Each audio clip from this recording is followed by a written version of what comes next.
I want you to, for a moment, think about playing a game of Monopoly. Except in this game, that combination of skill, talent, and luck that help earn you success in games as in life has been rendered irrelevant because this game's been rigged, and you've got the upper hand. You've got more money, more opportunities to move around the board, and more access to resources. And as you think about that experience, I want you to ask yourself, how might that experience of being a privileged player in a rigged game change the way that you think about yourself and regard that other player? So, we ran a study on the UC Berkeley campus to look at exactly that question. We brought in more than 100 pairs of strangers into the lab, and with the flip of a coin, randomly assigned one of the two to be a rich player in a rigged game. They got 2 times as much money. When they passed go, they collected twice the salary, and they got to roll both dice instead of one, so they got to move around the board a lot more. And over the course of 15 minutes, we watched through hidden cameras what happened. And what I want to do today for the first time is show you a little bit of what we saw. You're going to have to pardon the sound quality in some cases because, again, these were hidden cameras. So we've provided subtitles. How many 500s did you have? Just one. Are you serious? Yeah. I have 3. I don't know why they gave me so much. Okay, so it was quickly apparent to players that something was up. One person clearly has a lot more money than the other person, and yet, as the game unfolded, we saw very notable differences and dramatic differences begin to emerge between the two players. The rich player started to move around the board louder, literally smacking the board with their piece as he went around. We were more likely to see signs of dominance and nonverbal signs of displays of power and celebration among the rich players. All right, we had a bowl of pretzels positioned off to the side. It's on the bottom right corner there. That allowed us to watch participants' consummatory behavior. So we're just tracking how many pretzels participants eat. Are those pretzels a trick? I don't know. Okay, so no surprises. People are on to us. They wonder what that bowl of pretzels is doing there in the first place. One even asks, like you just saw, is that bowl of pretzels there as a trick?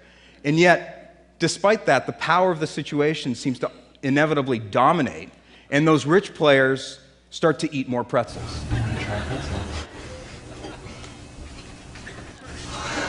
I love pretzels.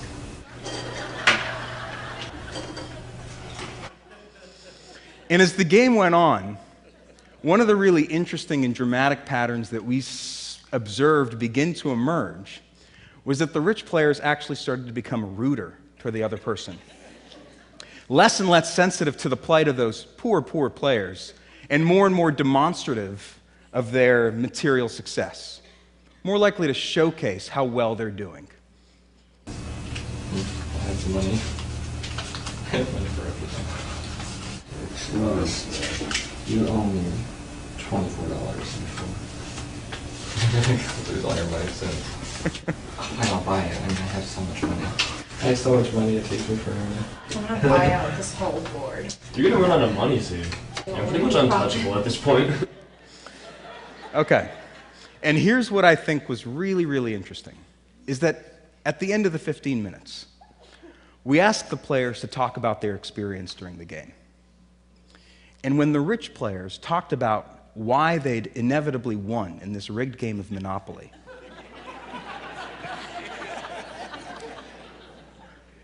they talked about what they'd done to buy those different properties and earn their success in the game. And they became far less attuned to all those different features of the situation, including that flip of a coin that had randomly gotten them into that privileged position in the first place. And that's a really incredible insight into how the mind makes sense of advantage. Now, this game of Monopoly can be used as a metaphor for understanding society and its hierarchical structure, wherein some people have a lot of wealth and a lot of status, and a lot of people don't. They have a lot less wealth, and a lot less status, and a lot less access to valued resources. And what my colleagues and I for the last 7 years have been doing is studying the effects of these kinds of hierarchies. What we've been finding across dozens of studies and thousands of participants across this country is that as a person's levels of wealth increase, their feelings of compassion and empathy go down. And their feelings of entitlement, of deservingness, and their ideology of self-interest increases. In surveys, we found that it's actually wealthier individuals who are more likely to moralize greed being good, and that the pursuit of self-interest is favorable and moral. Now, what I want to do today is talk about some of the implications of this ideology of self-interest, talk about why we should care about those implications, and end with what might be done. Some of the first studies that we ran in this area looked at helping behavior, something social psychologists call prosocial behavior. And we were really interested in who's more likely to offer help to another person, someone who's rich or someone who's poor. In one of the studies, we bring in rich and poor members of the community into the lab and give each of them the equivalent of $10. And we told the participants that they could keep these $10 for themselves, or they could share a portion of it, if they wanted to, with a stranger who's totally anonymous. They'll never meet that stranger, and the stranger will never meet them. And we just monitor how much people give. Individuals who made $25,000, sometimes under $15,000 a year, gave 44% more of their money to this stranger than did individuals making $150,000, $200,000 a year. We've had people play games to see who's more or less likely to cheat to increase their chances of winning a prize. In one of the games, we actually rigged a computer so that die rolls over a certain score were impossible. You couldn't get above 12 in this game. And yet, the richer you were, the more likely you were to cheat in this game to earn credits toward a $50 cash prize, sometimes by 3 to 4 times as much. We ran another study where we looked at whether people would be inclined to take candy from a jar of candy that we explicitly identified as being reserved for children, participating. I'm not kidding. I know it sounds like I'm making a joke. We explicitly told participants, this jar of candy is for children participating in a developmental lab nearby. They're in studies. This is for them. And we just monitored how much candy participants took.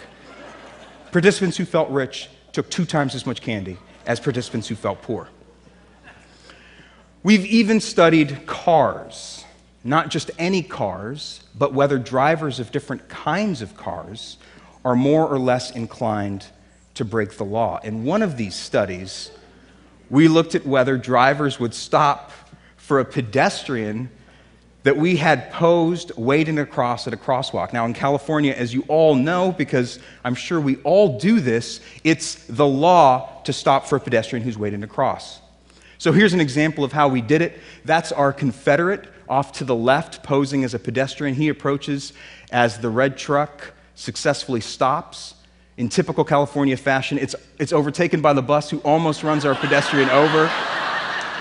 Now, here's an example of a more expensive car, a Prius, driving through, and a BMW doing the same.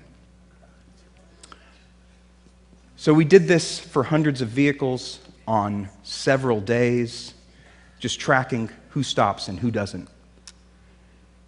What we found was that as the expensiveness of a car increased, the driver's tendencies to break the law increased as well.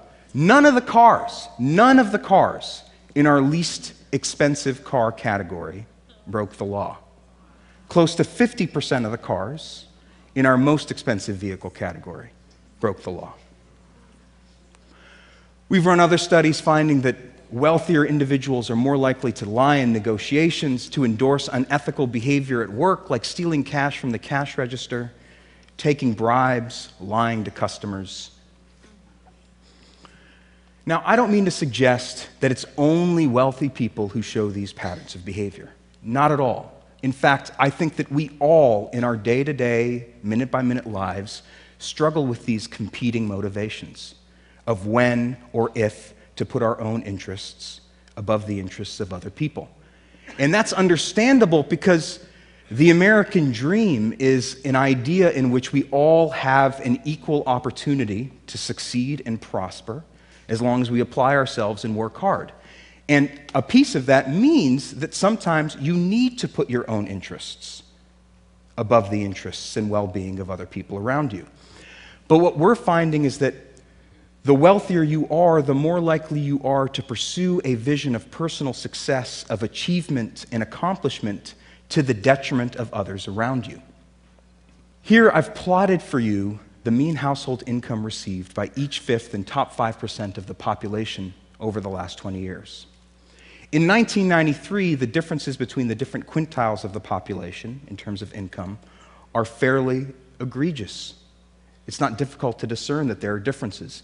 But over the last 20 years, that significant difference has become a Grand Canyon of sorts between those at the top and everyone else. In fact, the top 20% of our population own close to 90% of the total wealth in this country. We're at unprecedented levels of economic inequality.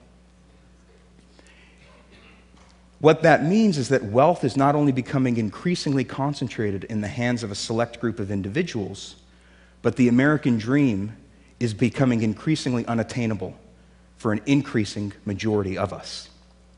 And if it's the case, as we've been finding, that the wealthier you are, the more entitled you feel to that wealth, and the more likely you are to prioritize your own interests above the interests of other people and be willing to do things to serve that self-interest, well, then there's no reason to think that those patterns will change.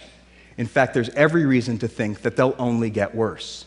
And that's what it would look like if things just stayed the same at the same linear rate over the next 20 years. Now, inequality, economic inequality, is something we should all be concerned about, not just because of those at the bottom of the social hierarchy, but because individuals in groups with lots of economic inequality do worse. Not just the people at the bottom, everyone.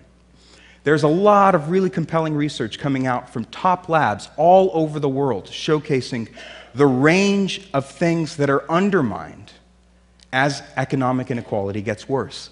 Social mobility, things we really care about, physical health, social trust, all go down as inequality goes up. Similarly, negative things in social collectives and societies.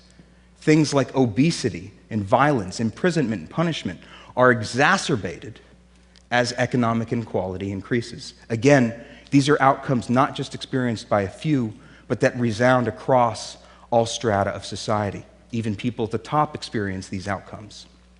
So, what do we do?